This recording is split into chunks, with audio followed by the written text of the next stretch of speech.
Am I the a-hole for being scared by a disabled kid and not apologizing to him or his mother for being ableist? So I was on the beach with my friend on my day off. It was finally nice enough, and while it wasn't hot enough to swim, it was nice to lay on the beach, drink a little, and enjoy the sun. Eventually, my friend took a nap and I ended up putting some headphones on to listen to my audiobook. I was completely invested in my book, laying down, closing my eyes, and then I felt something slimy on my leg. I opened my eyes and screamed, unable to help myself. There was a toddler kid that I can only describe of looking like a pug. I'm not saying this to be rude, but so you understand why I screamed, as his appearance kinda made me do a jump.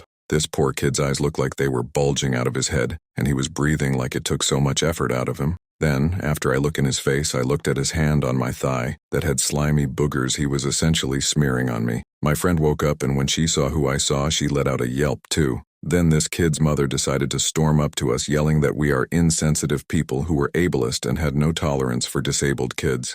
She said her son had Crouzon syndrome, and that he deserved to be treated like a normal kid and not looked on like a monster. I tried to explain that her kid caught us off guard and indicated what he was doing to my leg. As everything happened so fast, I was barely able to register what was happening. She kept saying we were ableist, while my friend was giving me wet wipes to clean myself from her son's mess. The mother went crazy, saying, "It's not contagious, Jesus, you millennials are always acting so entitled. You won't catch what he has simply by touch." I couldn't hold my temper when Elle told her, "You want your kid to be treated normally? Fine. Tell your slimy kid to not touch random people without their permission and to keep his nasty body fluids to himself." Me and my friend left while she was still going off behind our backs. My friend was packing most of the things while the mom and I were arguing, as she was getting embarrassed that it was causing a scene. She was on my side about the screaming not being from somewhere of malevolence, but that I could have been nicer to the mom who probably struggles with her kid in public. Once I got home, I looked up the disability her son had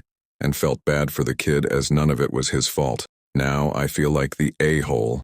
So please let me know if I am ableist for screaming when that poor kid came up to me.